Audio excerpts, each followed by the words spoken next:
Bueno, primero que nada, esta es la segunda sesión de los sacramentos. Primero que nada, una disculpa porque empecé la sesión anterior sin hacer la oración inicial. Había hecho la oración cuando estaba haciendo lo de las preguntas y entonces por eso no pude, se me pasó a hacer otra vez este ejercicio. Bueno, siempre hay que encomendarnos a Dios y pedirle al Espíritu Santo que nos ayude, ¿verdad? Entonces, nos ponemos en presencia de Dios, en nombre del Padre, del Hijo, del Espíritu Santo. Amén.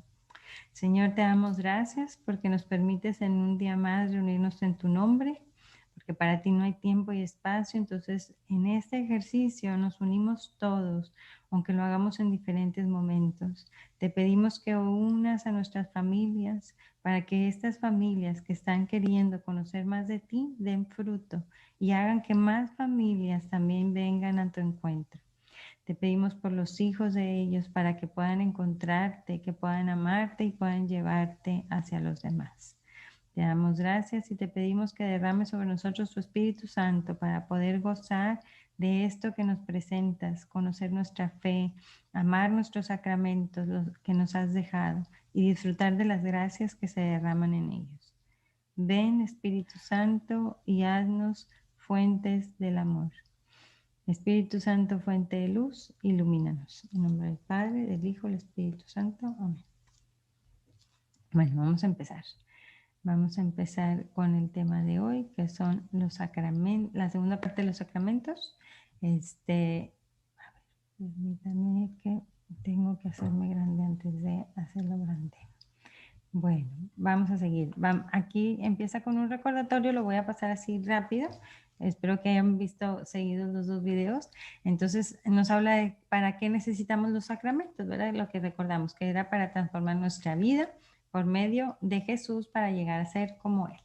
Y entonces después hablaba que así como nosotros celebramos las cosas importantes, también podemos expresar nuestra vida y nuestra relación con Dios y crecer en su amor mediante esta celebración de los sacramentos.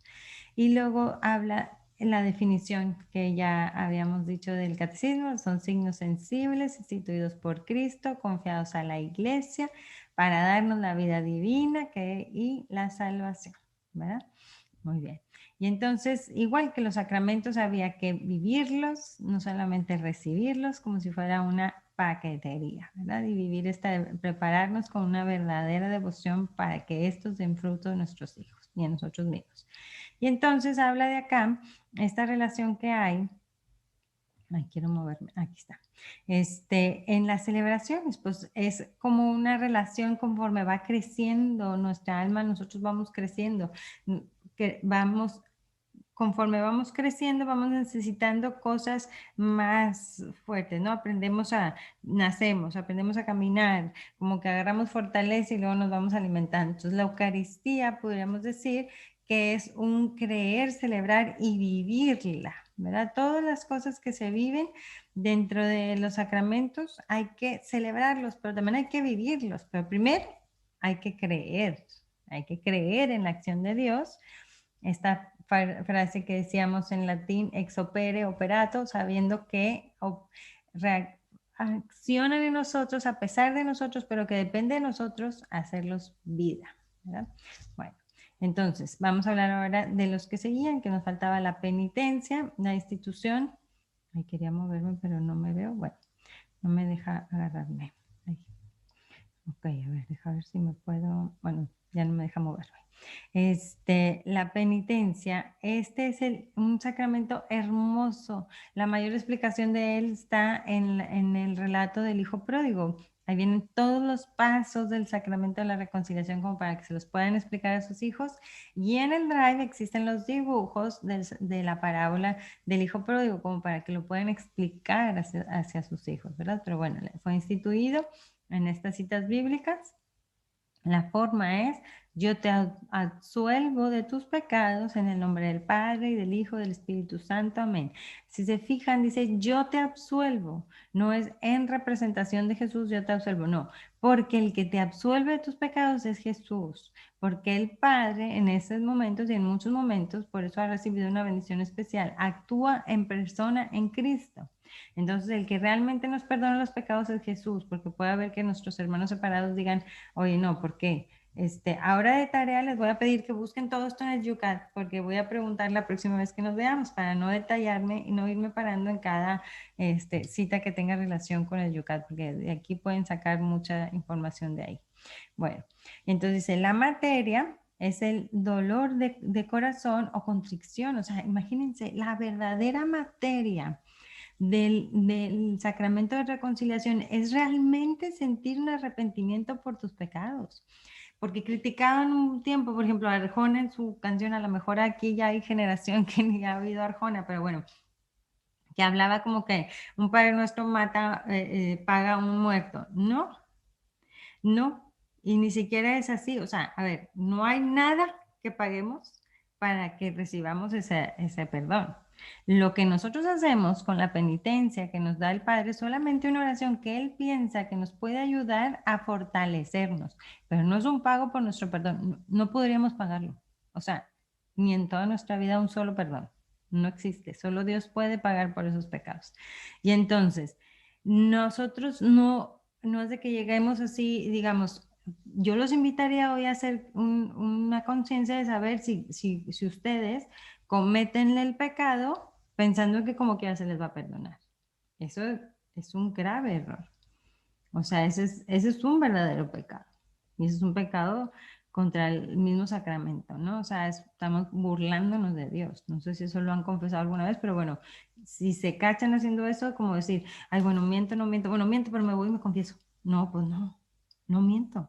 O sea, es como si le dices a alguien, bueno, te engaño, pero perdóname porque te engañé, pero si se me da la oportunidad te vuelvo a engañar, porque pues tengo que salir adelante de mi problema, ¿verdad? O sea, pues no.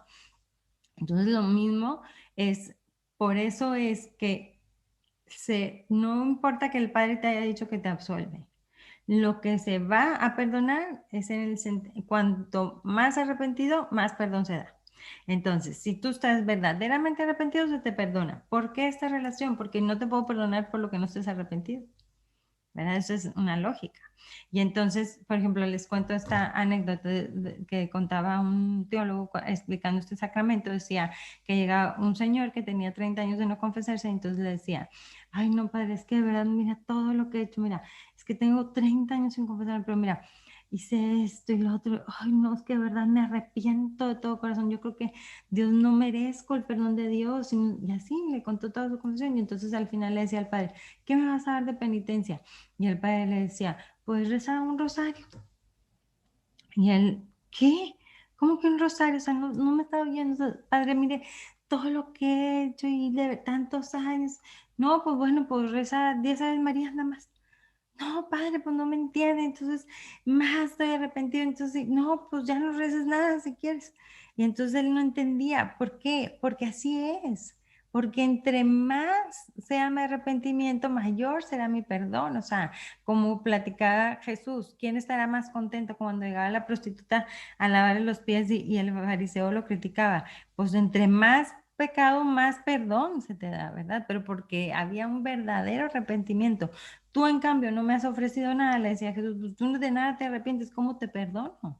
¿Cómo te ayudo cuando de lo que has hecho ni siquiera te arrepientes, ¿verdad? Y más si vivimos como con esta idea así de, bueno, voy a pecar, tal, me voy, me confieso y se acabó, ¿verdad? Pues no.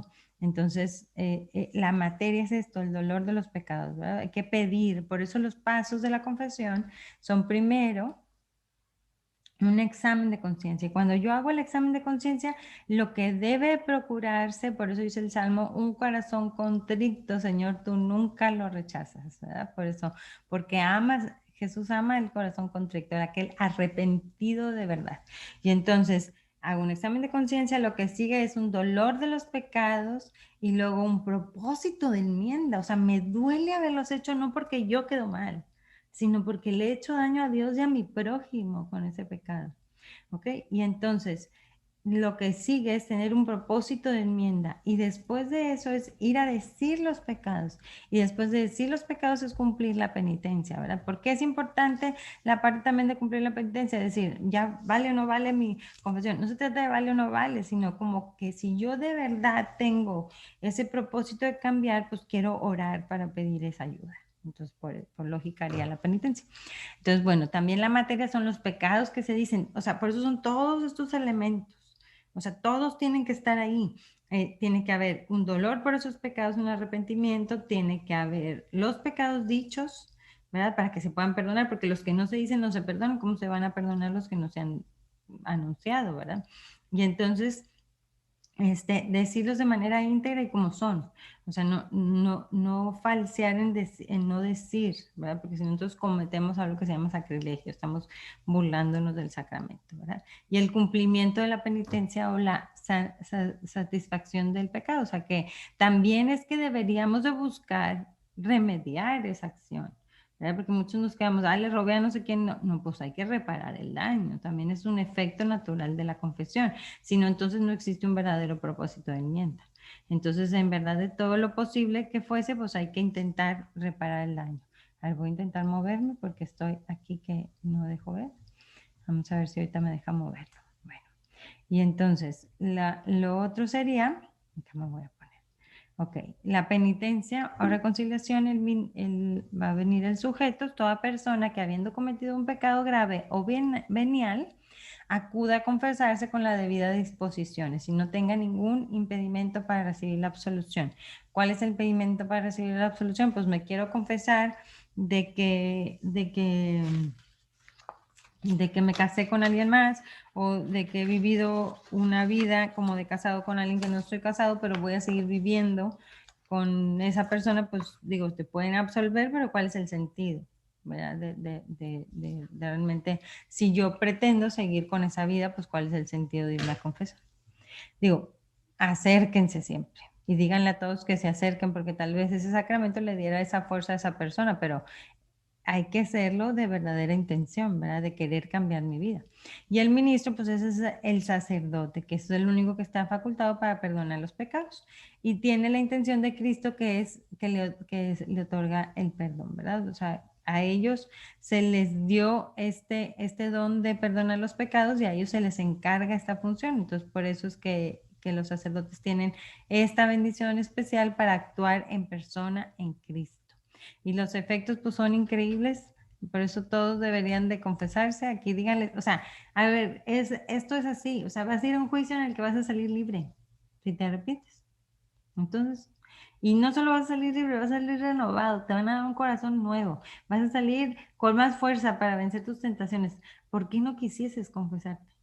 O sea, Dios te va a llenar de bendiciones, ¿verdad? Va a ayudarte a vencer algo con lo que tú no puedes. No puedes decir, no voy a ser bueno y luego me confieso. No, no, pues solo no puedes. O sea, ven, reconoce que solo no puedes.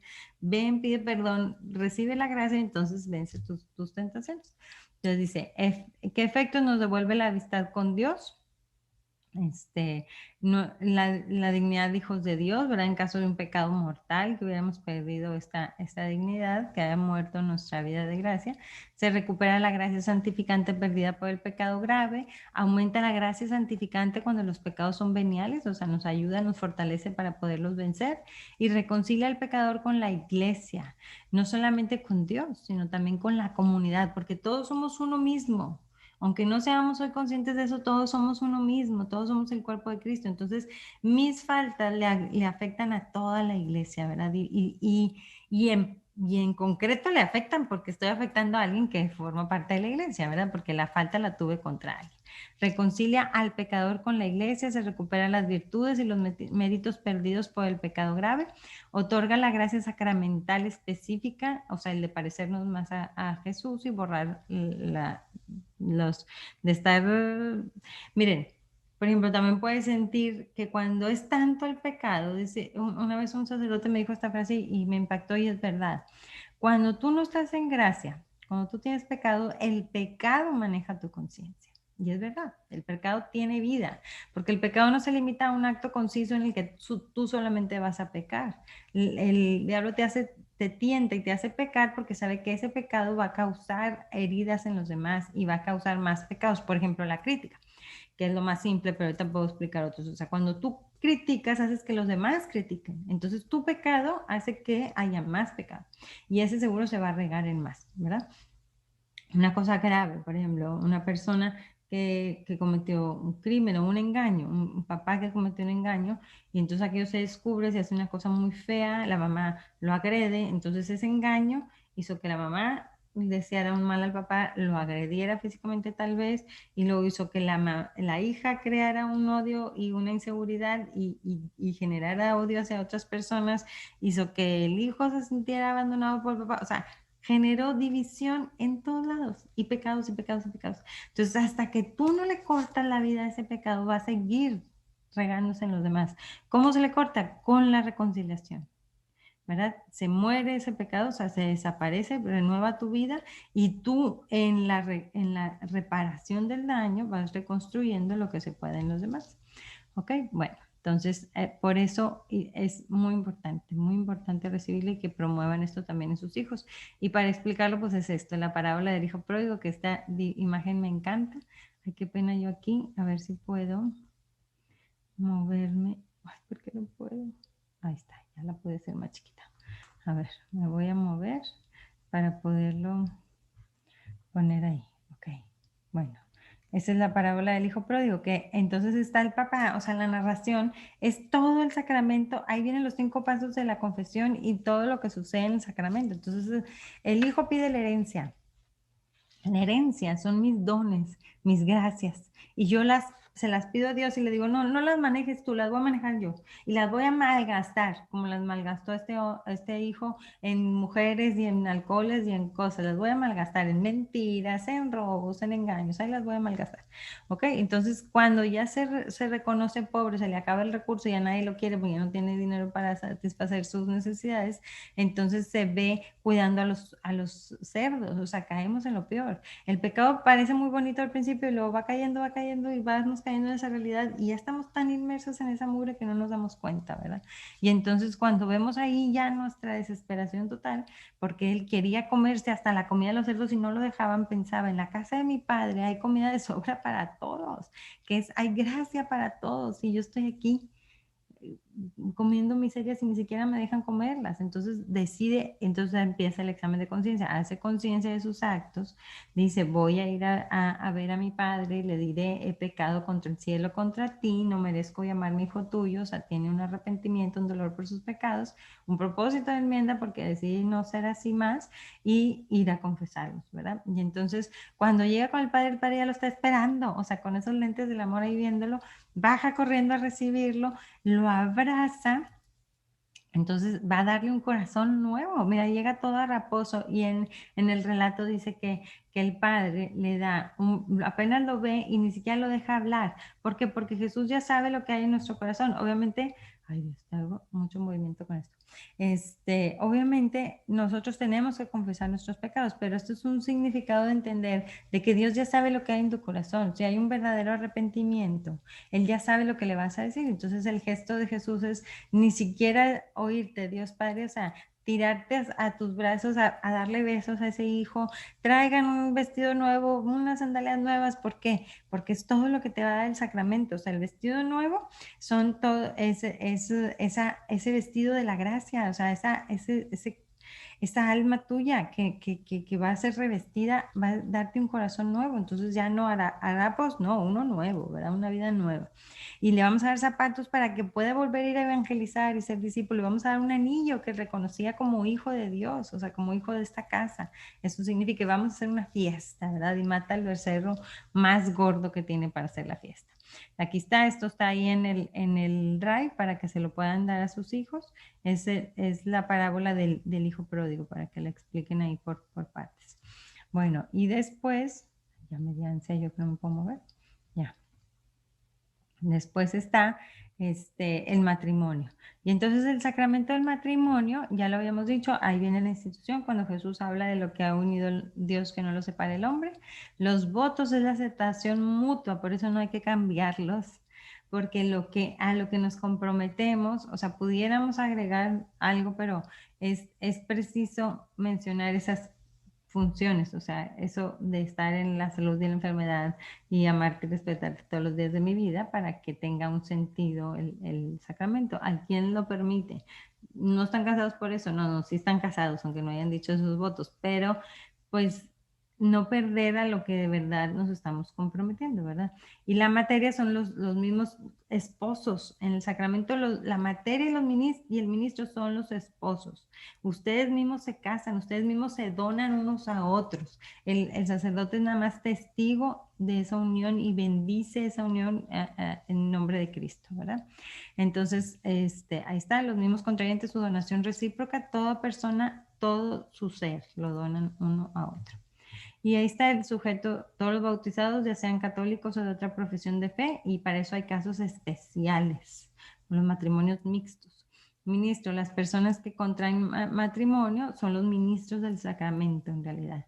El matrimonio se contrae a través del consentimiento mutuo y expresado por los esposos. O sea, al decir esas palabras de los votos son las que hacen el sacramento. Por eso es tan importante que mejor no lo cambien.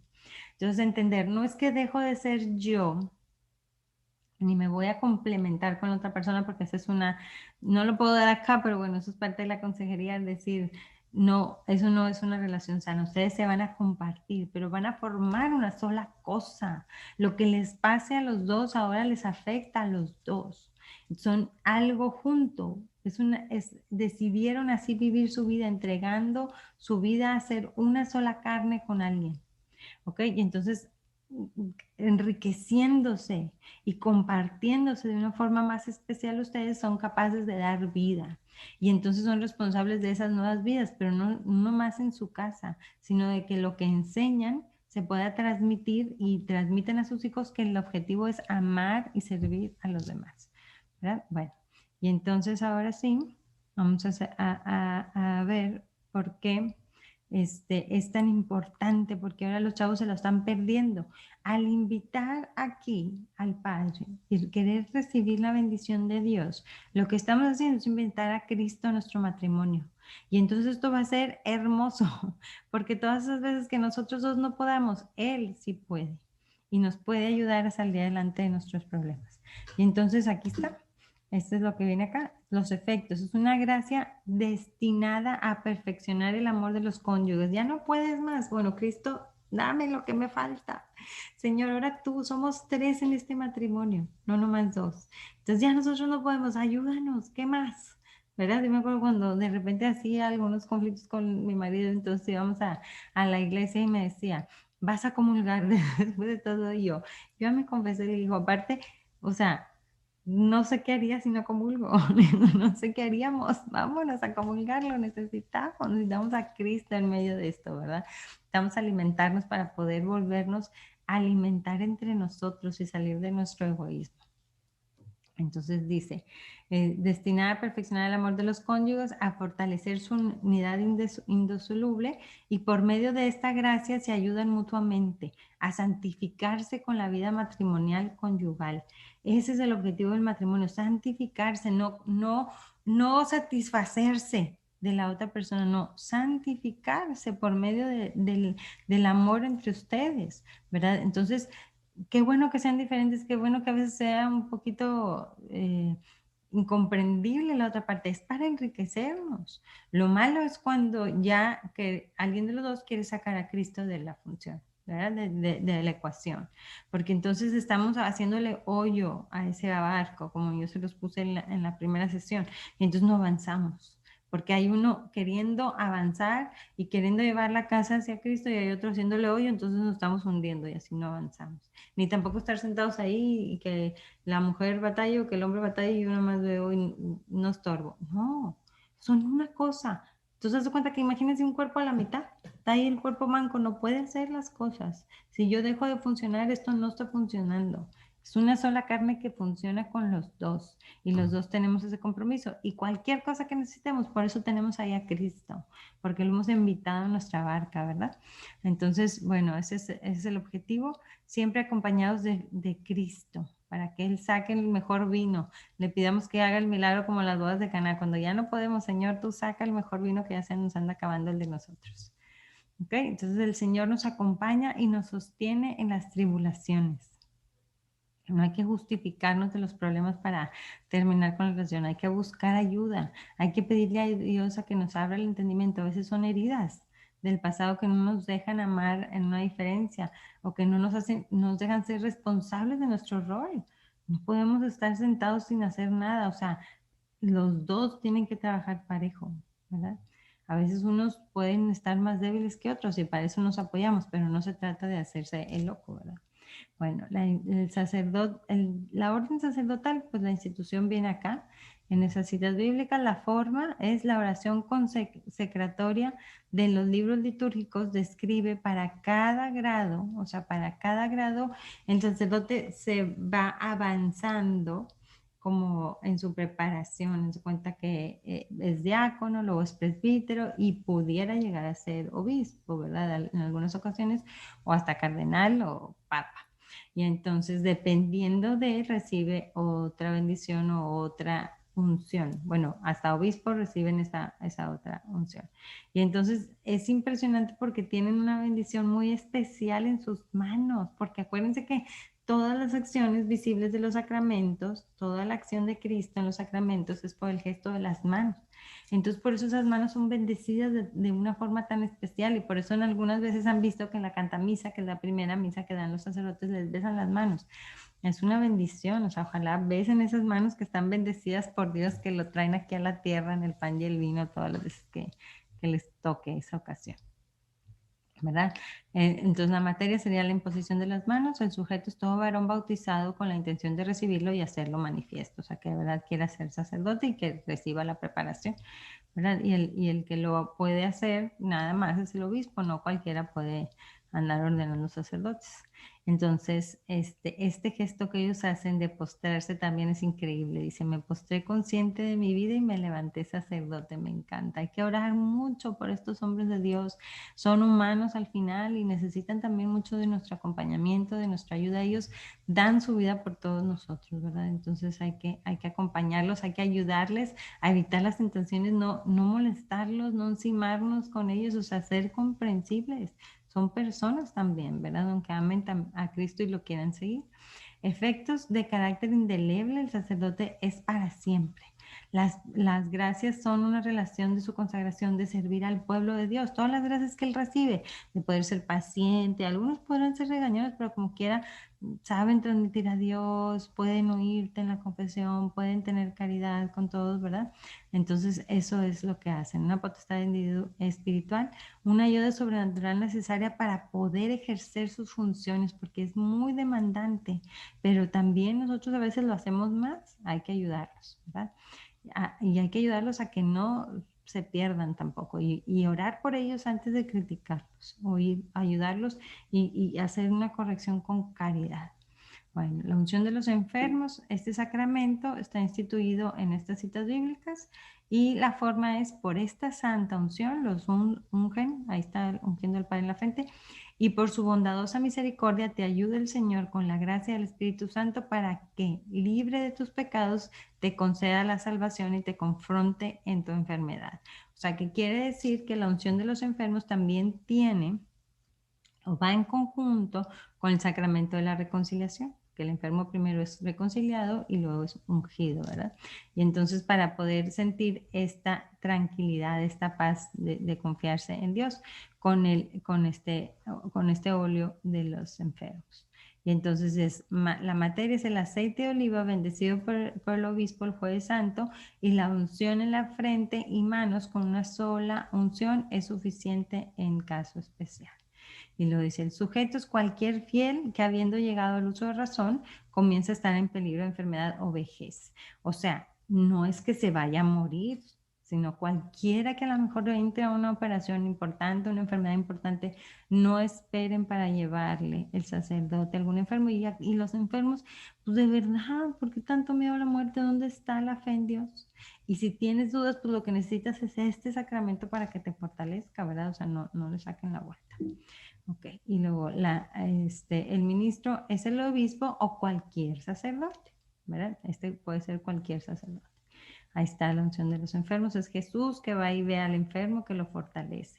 Entonces los efectos obviamente son que une al enfermo a la pasión de Cristo, o sea, le encuentra un sentido a su sufrimiento para su bien y para toda la iglesia y obtiene consuelo, paz, ánimo. Muchos de ellos han sanado por las unciones. A lo mejor no es el caso, pero sí se fortalece para poder vivir su enfermedad.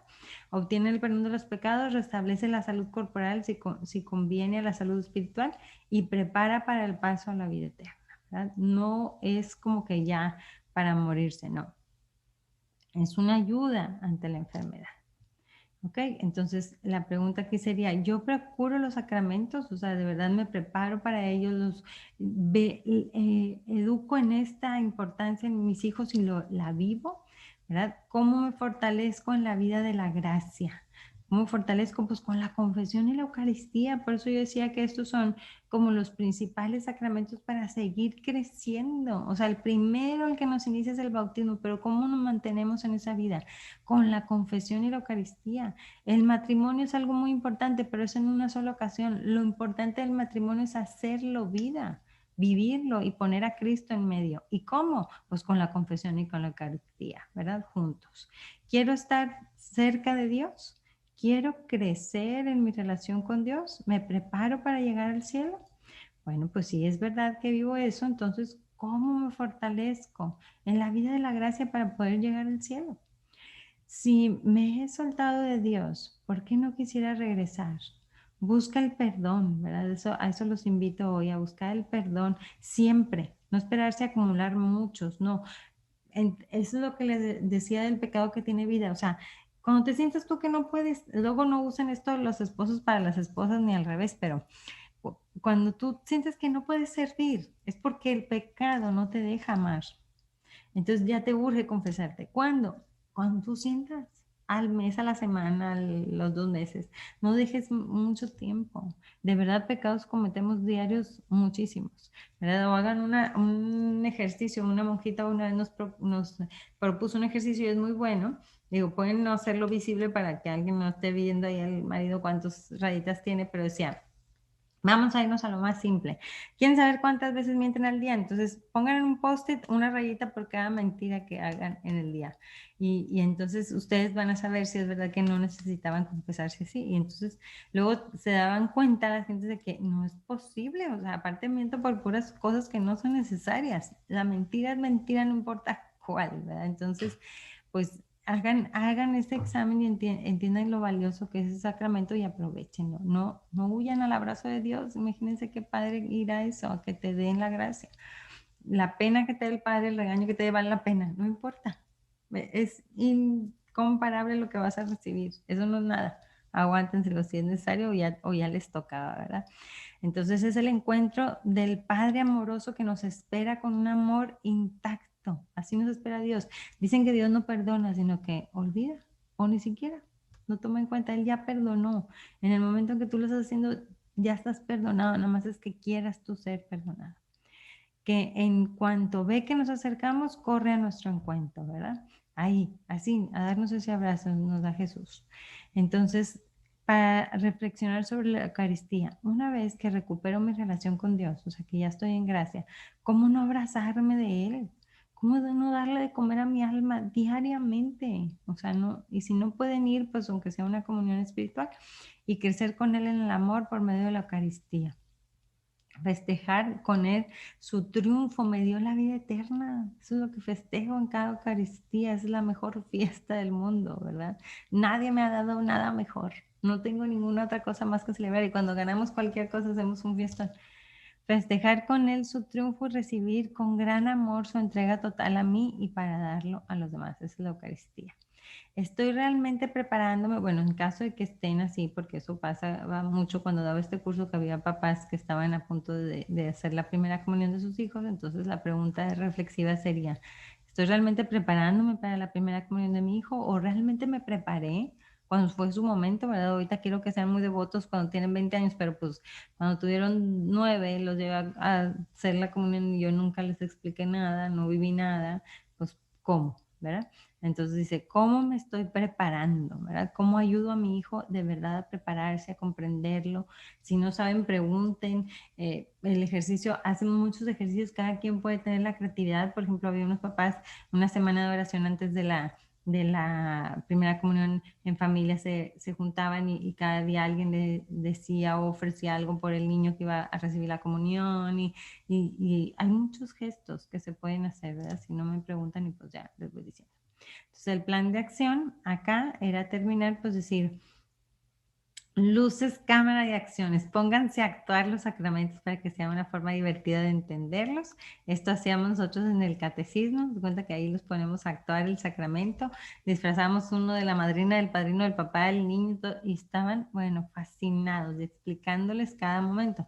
Si necesitan explicación de esto, lo puedo subir al Drive y me pueden decir cómo necesitan, ¿verdad? Ahí están celebrando. Este es de los más tremendos que tenía yo ahí. Bueno, se fascinaba decir de, ¿me pueden prestar el bebé? Y yo, claro que sí. O sea, haz de cuenta que lo viven. Igual cuando celebrábamos la confirmación y puedo, ahora yo puedo ungir, ahora yo puedo poner el sellito, ahora yo puedo, sí, sí, sí, sí, háganlo 20 veces, todo lo que quieran para que lo recuerden y se les quede grabado. ¿Verdad? Bueno, pues eso fue todo y al final, ahora sí, la sorpresa es que las preguntas sobre los sacramentos, las poquitas que tengo, se las hice a Monseñor Héctor Pérez Villarreal. Y entonces unido a este video sigue el video de Monseñor con las respuestas a las preguntas. Espero que lo disfruten. Bueno, muchas gracias y nos vemos la próxima semana y ya mando un mensaje de las actividades que faltan para hacer lo que no pudimos hacer esta semana.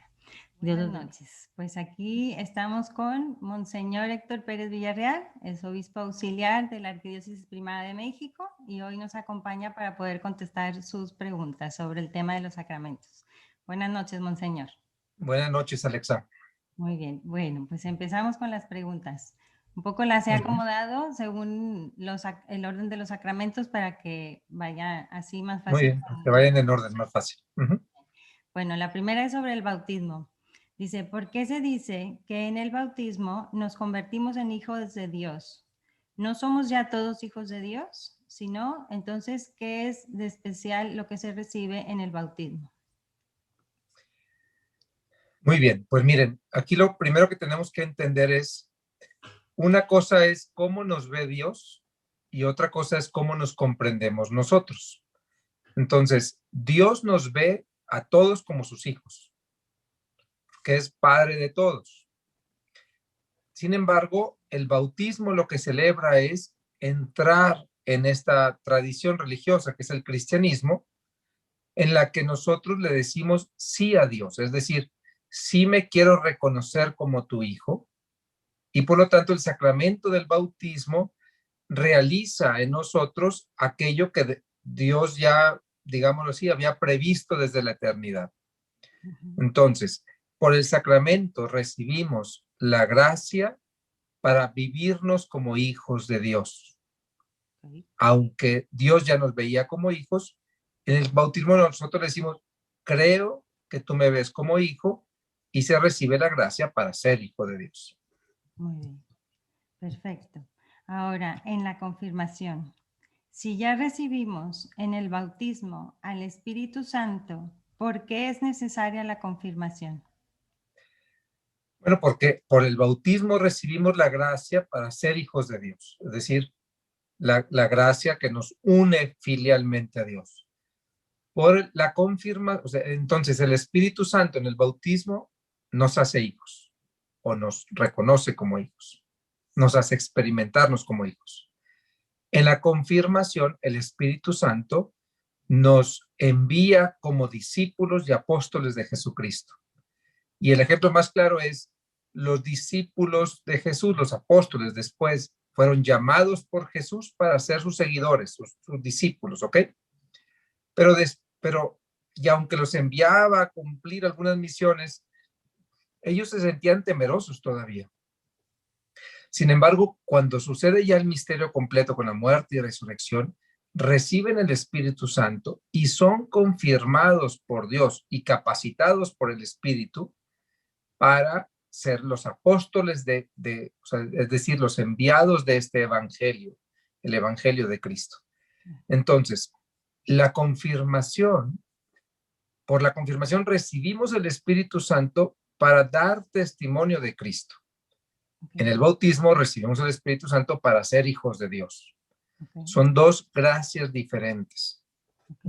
Bueno, a esa respuesta que tú nos das ahora está ligada, Monseñor, esta parte que dice, si esto es el efecto de ese sacramento, ¿por qué no esperar a que sean más grandes para confirmarse, para que sean más conscientes, para que sean más maduros para realizar esta misión? Bien, esta es una reflexión que, digo, la pregunta es muy lógica y es una reflexión que está sucediendo hasta el día de hoy en la iglesia. Para que lo entendamos, por ejemplo, en un principio, por muchos siglos, por más de 10 siglos, se bautizaban y se confirmaban al mismo tiempo. Es decir, de bebitos, los bautizaban y los confirmaban. En la iglesia ortodoxa los bautizaban, los confirmaban y les dan, hasta el día de hoy, les dan la primera comunión, les dan así como con una cucharita, les dan una hostia mojada en el cáliz, ¿ok?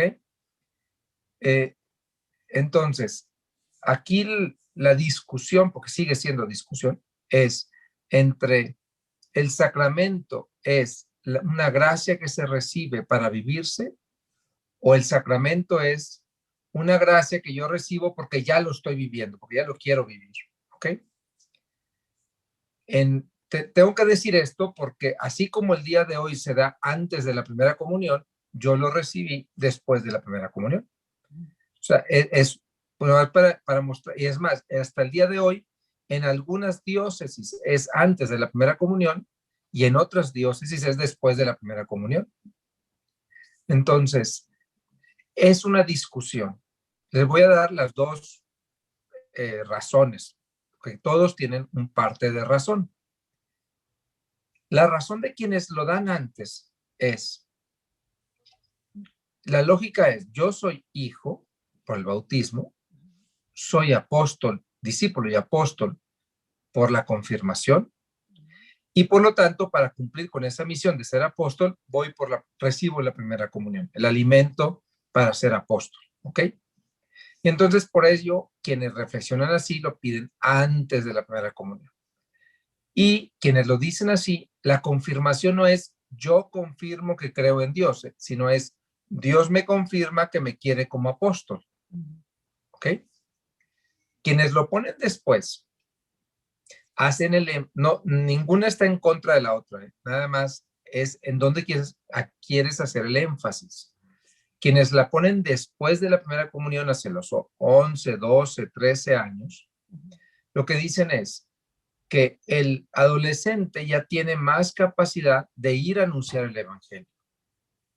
Y entonces recibe la confirmación en un momento en donde ya puede vivirla con más claridad, ¿ok?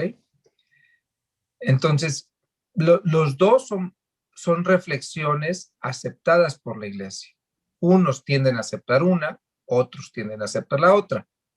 En cada diócesis te tienes que sujetar a lo que el obispo de esa diócesis haya prefiera reflexionar, al fin y al cabo, ¿no? Entonces, pero bueno, lo único que sí es importante que te deje bien claro, porque este es un error de muchos, es que la confirmación es que yo confirmo que quiero creer en Dios. No, no, no, no, no. Es Dios que nos confirma con su espíritu como enviados de su Hijo. Entonces, eso es lo importante a recalcar. Si lo vives antes de la primera comunión o después, va a depender un poco de dónde vives, pero en los dos se dice lo mismo. La confirmación no es, porque así a veces me lo dicen, no, es que ya está consciente para confirmar que quiere seguir a Dios. No, no somos nosotros. El origen del sacramento está en Dios y es Dios quien nos envía su espíritu y nos confirma como sus apóstoles. Ok, muy bien, monseñor. Bueno, aquí voy a meter un poco de mi cuchara. Quiero completar. En el grupo hay algunas niñas que pertenecen a Perseverantes o de otras comunidades que han querido unirse a la catequesis familiar, que es para papás. Okay. A ellos, ¿tú qué les podrías decir? ¿Cómo pueden vivir ellos plenamente este sacramento? O sea, ¿cómo es que son testigos en su vida diaria? ¿En qué acciones? O sea, ¿a qué están llamados a hacer en su Ok, edad? ok, miren, bueno, todos estamos llamados a ser testimonio del amor de Cristo. Obviamente que una niña, un niño o un adolescente tiene responsabilidades como adolescente, por ejemplo, ser una buena hija, ser una buena hermana o hermano, hacerle caso a tus papás, no pelearte con tus... Bueno, desde ahí ya se empieza a dar un testimonio de tu fe. Vives diferente a como viven los que no creen o los que no quieren aceptar el Espíritu. No significa vivir perfectamente, porque los mayores también tienen el Espíritu Santo y también se equivocan, pero sí significa esforzarte por tratar de ser testigo de que tú ya crees en Jesús. Y como Jesús está en tus papás, los obedeces. Y como Jesús está en tus hermanos, pues los amas. Y como Jesús está en tu prójimo, pues tratas de ayudarle. Entonces, la confirmación se vive cuando el niño, la niña o el adolescente se, se da cuenta que hay alguien afuera de sí mismo a quien también puede obedecer, amar, escuchar, perdonar, etcétera. Muy bien, perfecto. Ahora sobre la comunión. Dice, ¿cómo supieron los apóstoles que había que realizar la consagración todos los días, no solo en la Pascua? Bueno, esto no, a ver, los apóstoles no celebraron la misa todos los días. La misa todos los días se celebra hasta más o menos 500 años después de Jesucristo, 450 años después de Jesucristo, ¿ok? La misa era dominical porque se celebraba el Día del Señor. Cuando esto se empieza a hacer una experiencia ordinaria, es decir, que todo el mundo, toda la realidad que lo rodeaba era cristiano. Acuérdense que los primeros 315 años fueron perseguidos. A partir del 318 fueron no perseguidos, digámoslo así, tolerados. A partir del 365 fueron o eres cristiano católico o no puedes tener ningún puesto público. Ya se hizo legítima, vamos a decirlo así, es la única religión del Imperio Romano. Y entonces, conforme la religión fue siendo parte de la vida ordinaria, la reflexión de la iglesia fue queriendo extender la experiencia dominical a todos los días. ¿Ok? Después empezaron las experiencias de la vida religiosa y en la vida religiosa también dijeron, bueno, si la oración perfecta es la Eucaristía, entonces vamos a celebrarla todos los días. Y la celebraban solamente los religiosos, es decir, aquellos que estaban en monasterios, que no existían antes del año 400, ¿ok? Entonces, ha sido un aprendizaje. Los apóstoles no celebraban la misa diaria, pero muchas cosas en la iglesia han sido un aprendizaje, que no está peleado con el pasado, sino van entendiendo y asumiendo una experiencia del pasado y la van actualizando, ¿de acuerdo? Entonces, ¿por qué celebrar la misa diaria? Pues yo empezaría al revés. ¿Y por qué no? Claro. Si Dios nos permite celebrar su presencia todos los días y poder experimentar su presencia al comulgarlo todos los días y escuchar su palabra todos los días, ¿por qué no lo voy a hacer? ¿Okay? Esa fue la reflexión que fue ganando en la iglesia y por eso se quedó la misa diaria entre nosotros. Claro, muy bien. ¿Y cómo supieron que había que confesarse para poder comulgar? Bueno, eso está en la carta de los Corintios. En la carta de los Corintios, San Pablo, en la primera carta de los Corintios, capítulo 11, habla de cómo unas comunidades empezaban a compartir la celebración del domingo y estaban peleados entre ellos o había muchas diferencias entre ellos y unos comían y otros no comían y marcaban como una diferencia social entre ellos. Les dice, ustedes no pueden comulgar el cuerpo de Cristo, es decir, la hostia, si no comulgan entre ustedes. Es decir, si ustedes no pueden estar en paz y en comunión entre ustedes, porque la comunión física de la hostia implica la comunión con el cuerpo entre ustedes, ¿ok?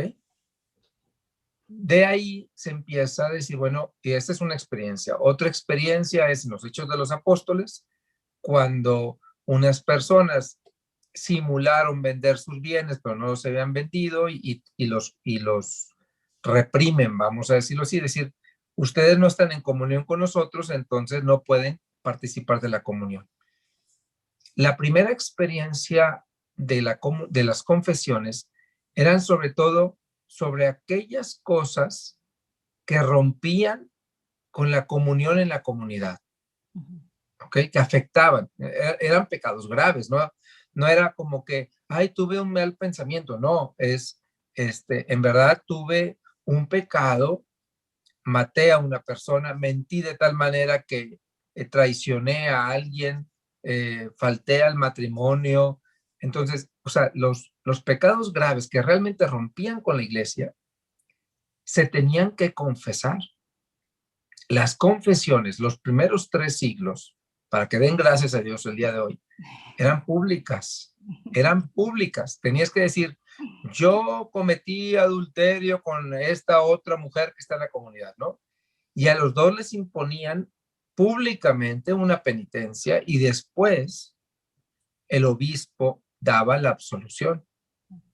Y les decía, después de tantos meses, si hacen penitencia, son otra vez aceptados en la comunidad. Porque los pecados eran ofensas a la comunidad. Wow. Cuando, vuelvo a insistir, cuando la iglesia ya después fue la vida ordinaria, entonces ya se empezó a ver que, bueno, pues no hay que decirle a toda la comunidad, porque decirle a toda la comunidad, antes era decirle a una pequeña comunidad de cristianos, pero después decirle a toda la comunidad era decirle a todo el pueblo de Dios, digo, a todo el pueblo en completo, ¿no? Entonces, pues muchos empezaron a decir, oigan, ¿saben qué? Mejor ustedes, sacerdotes o obispos, escuchen los pecados, ustedes pongan la penitencia, ustedes perdonen los pecados, nosotros ya no queremos saber. Claro. Y así comenzó la confesión personal, donde el sacerdote o el obispo escucha la confesión. Lo hace a nombre de Cristo y a nombre de la comunidad. Cuando un sacerdote está sentado en un confesionario, está representando a Cristo y a la comunidad. Porque en teoría toda la comunidad tendría que escuchar, pero imagínense que la comunidad del día de hoy escuchará la confesión de todos ustedes, ¿verdad? Entonces, yo creo que todos estamos de acuerdo en que estamos mejor así, ¿verdad? Y entonces, lo que está de fondo es, no puedo estar peleado con Dios o con la comunidad y comulgar el cuerpo de Cristo, porque el cuerpo de Cristo es Dios y es la comunidad. Porque el cuerpo de Cristo no es nada más Cristo que está en la eternidad, es también la iglesia. Pelearme con alguien de la comunidad o pelearme con Dios me impide poder comulgar. Sería una hipocresía, por decirlo de una manera. Uh-huh. Ahora del matrimonio. Dicen, ¿por qué se les da una bendición a las parejas que se vuelven a casar? Los padres que le dan una bendición a una pareja que se vuelve a casar cometen un error y van en contra de la iglesia, porque confunden. De hecho, hay una norma específica que pide que no lo hagan. Algunos, bueno, son amigos y les duele el corazón y lo quieren hacer, pero no se debe de hacer. Ahora, ¿qué es lo que sí se puede hacer con alguien que fue divorciado y se vuelve a casar? O que nomás se quiere casar por el civil, por ejemplo, ¿no? Que ahora tristemente empieza a suceder. Acompañarlos para ver si sí creen en Dios, que ellos vayan ante Dios y ellos personalmente, ante el Santísimo, donde quieran, se encomienden a Dios. Pero que la iglesia bendiga una unión que Dios no bendice, no tiene la autoridad la iglesia. El sacerdote, cuando bendice un matrimonio, no lo hace por él. Yo no soy el que lo bendigo, es Dios. Porque el que dio la vida a esos dos esposos es Dios. Miren, en el sacramento del matrimonio, ¿por qué es la bendición? ¿Por qué tiene sentido la bendición de Dios? Yo siempre me gusta compararlo con la bendición que van y piden ustedes cuando van a pedir la mano. Que dicen, bueno, me quiero casar con su hija. O papá, me están proponiendo matrimonio. O mamá, está... Entonces, ¿por qué le pedimos a los papás? ¿Por qué tenemos la deferencia de pedirle a nuestros padres la bendición cuando nos queremos casar? Porque nuestra vida ha estado en manos de ellos. ¿Estás de acuerdo, Alex? Claro. Entonces, si nuestra vida ha estado en manos de ellos, ellos nos engendraron, nos crearon, nos protegieron, nos alimentaron, nos educaron, nos dieron los valores que nos vamos a compartir. Pues lo mínimo que pudiéramos hacer es decirles, oigan, todo lo que ustedes nos dieron, ahora nos lo queremos compartir nosotros. Bueno, lo mismo sucede con Dios. La vida que tenemos, la capacidad de amar, los dones de los que nos enamoramos cada uno, nos los dio Dios. Ir a pedir su bendición es ir a decirle, todo lo que tú me diste ahora lo quiero compartir con esta persona. Me bendices, es decir, estás de acuerdo. Y entonces una pareja que fue divorciada y vuelta a casar, entonces va con Dios y le dice eso, y Dios dice, pues sí, nomás que te acabo de bendecir con otro, ¿no? Entonces, o ese no funcionó, o este sí, ahí es cuando la iglesia no ha encontrado una respuesta más que el decirle a parejas, bueno, si tú crees que te equivocaste, porque los hombres nos podemos equivocar, y no hubo libertad, conciencia, capacidad en el momento de casarse, bueno, pues entonces declaramos ese matrimonio nulo y ahora sí le pedimos a Dios otra vez la bendición. Pero que no sea nada más como que me dieron ganas y entonces, pues ya no.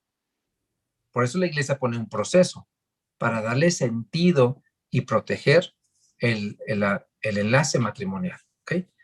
Un padre que va y bendice a una pareja que no se puede casar por la iglesia está haciendo algo que no debe de hacerlo porque él no es Dios. Y quien bendice es Dios. ¿Ok? Muy bien. En cuanto al orden sacerdotal, dice, ¿por qué hay una jerarquía tan marcada en la iglesia?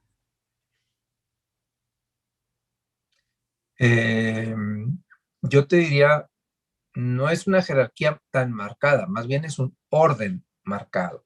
¿Ok? Miren, Jesús mismo, cuando vivió entre nosotros, Jesús era Dios, es el Hijo de Dios encarnado, pero no hacía nada más porque quería. Oraba y pedía hacer la voluntad del Padre. ¿Ok? Y ahí nos enseñó que todos, hasta el Papa obedece. ¿Ok? No nada más a Dios, obedece la iglesia también.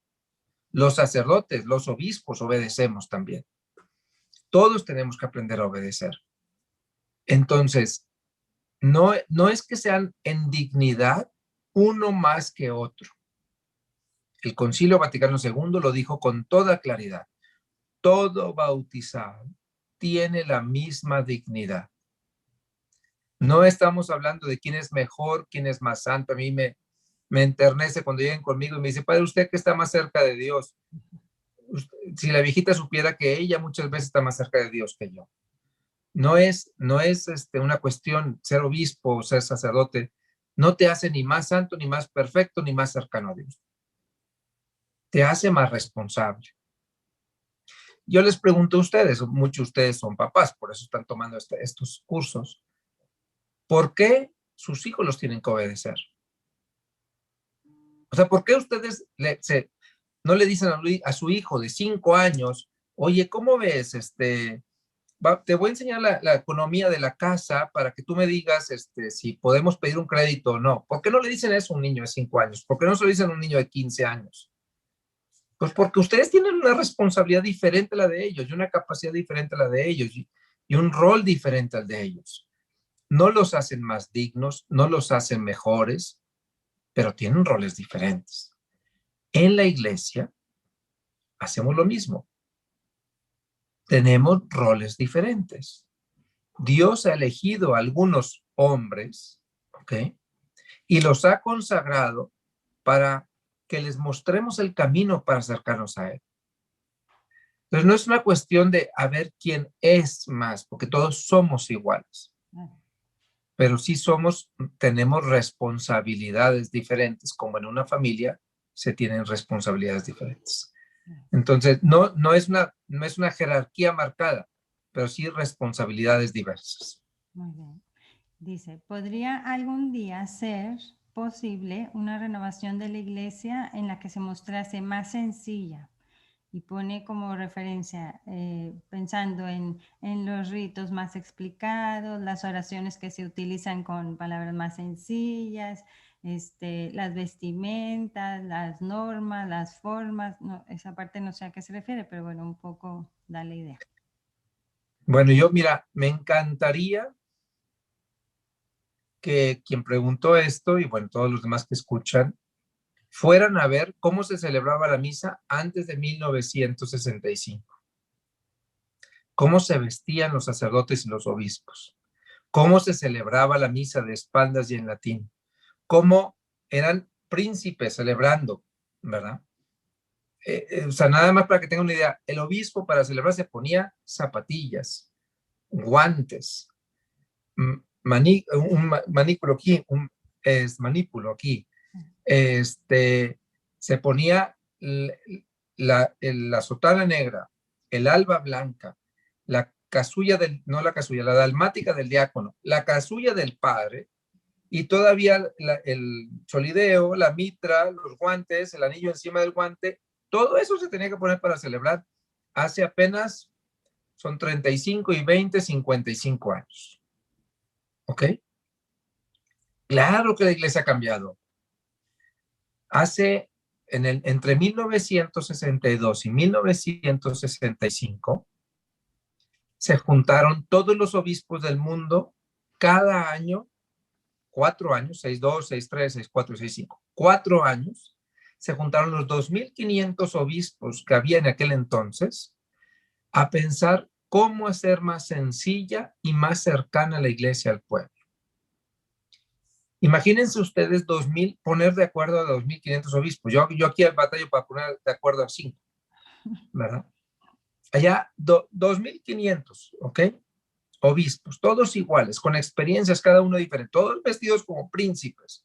Y todos votaron porque se tenían que quitar todas esas vestiduras, tenían que hacer la cosa más sencilla, la situación más sencilla, porque tenían que renunciar a sus riquezas en las casas episcopales que parecían palacios, tenían que hacer la misa en la lengua que todos entendieran, y todo eso cambió. Entonces, decir que la iglesia no cambia es no conocer la historia de la iglesia. La iglesia ha cambiado siglo tras siglo. Y no porque los hombres seamos muy sabios, sino porque Dios lo va inspirando. Si el día de hoy todavía no entienden los ritos, acérquense a conocerlos. No es muy difícil entenderlos. No necesitas ser doctor en teología para entender los colores, para entender las posiciones, los gestos de me hinco, me paro, me siento. O sea, no hay mucha ciencia, ¿eh? Son muchas cosas naturales. Me pongo de pie para escuchar. Eso lo hacemos hasta en escuela, ¿verdad? Me hinco para honrar. Pues sí, pues no me hinco ante cualquiera.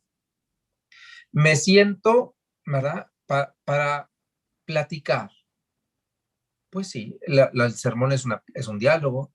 Entonces, si se fijan, los gestos son muy naturales. Es nada más de acercarse un poquito para entenderlos. Muy bien. Perfecto. Ahora, sobre la unción de los enfermos, dice, ¿se puede recibir cuando se tenga una operación grave o cualquier operación significativa? ¿Cuántas veces se pudiera recibir? Por ejemplo, un enfermo de cáncer, cada vez que le realicen alguna operación importante. Miren, la unción de los enfermos tiene el sentido de fortalecer el espíritu de la persona que está enferma y pedir a Dios, perdonar sus pecados y pedir a Dios por la salud de esta persona.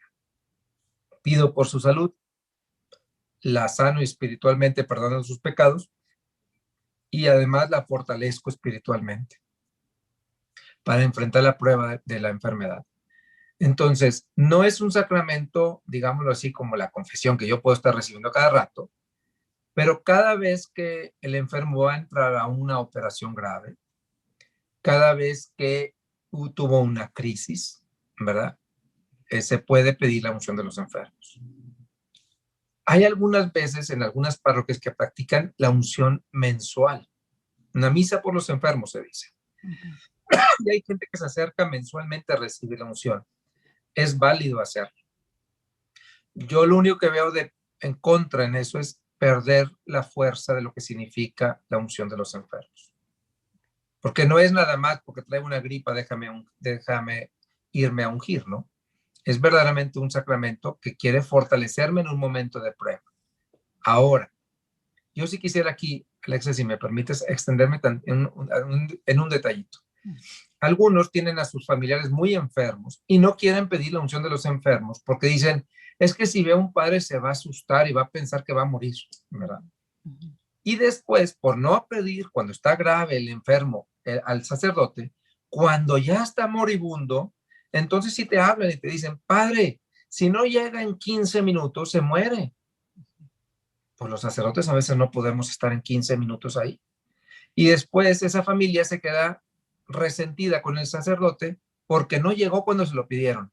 Oye, si estuvo 3 meses grave, si ya tenía un cáncer terminal, si veías que ya cada vez venía menos, pues pídanlo antes para fortalecer a vivir esos momentos. El susto se lo va a llevar de todo el modo, no se preocupen. Pero mi experiencia es que los enfermos siempre se quedan más en paz. Claro. ¿Ok? Muy bien. Pues muchas gracias, Monseñor. Esas eran las preguntas y muchas gracias por tu aportación muy valiosa. Muy bien, pues espero que se sigan preparando y de veras, nomás les digo como palabra final, la fe es hermosa y la iglesia tiene muchísimos signos hermosísimos, muchos de ellos de sentido común, pero otros hay que conocer un poquito la historia, como lo que les dije de la confesión. Entonces, acérquense, es su fe, es lo que les va a servir para unirse más a Dios. Al fin y al cabo, cuando lleguen al cielo, no les van a preguntar si se saben toda la doctrina de la iglesia, les van a preguntar, bueno, ¿y lo que te ofrecí te sirvió para amar? Y tú le vas a decir, no, pues es que nunca supe lo que me ofreciste, porque no lo conociste. Todo lo que hace la iglesia es para que tú puedas amar mejor a tu familia, a tu prójimo y al mundo entero. Entonces no dejen de seguir profundizando y aprovechen esta preparación, pero sobre todo sigan buscando cómo prepararse más, conocer más y así amar más a la iglesia y a Dios. Muchas gracias, Alexa. No sé si quieras cerrar, Monseñor, dándonos la bendición. Claro que sí. Con mucho gusto. Que el Señor esté con ustedes. Tu espíritu. Y la bendición del Señor de la vida, Padre, Hijo y Espíritu Santo, descienda sobre ustedes, sobre sus familias y permanezca para siempre. Amén.